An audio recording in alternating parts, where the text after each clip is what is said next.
Let's talk about racism. She says it still affects persons of color. Kind of situations you'll be in where you're questioned because of the way you look, not based on your qualifications, not based on your level of intelligence, but because you look a certain way, there are certain, things that are expected. So your work will be double checked. People will question some lines you put out.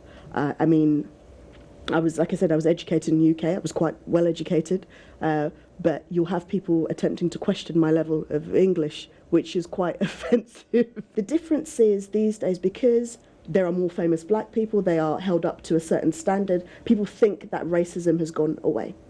It hasn't. It hasn't. It's institutionalized, as they call it. It's more subtle. It's not that somebody's going to come and kick you in the head anymore and call you the N-word, but they will treat you in a certain way to downgrade you, and that will be your lived experience of racism. And that's so true. So she's here in Ghana to visit family, but has also participated in the Year of Return activities, and she talks about the initiative. All of the high-profile people have been coming over and using their influence to, show that Ghana is open, to put Ghana on the map, to make it a interesting tourist destination, to show that if you wanted to move here and work, it would be an easy thing for you to do. You've got various people working in those different areas as well, helping people transition. So I think it's been a great project, and I'm really excited about how it's moving forward. So the Year of Return has been a fantastic campaign, but we do have to continue it, and we need to attract diaspora from all across the world.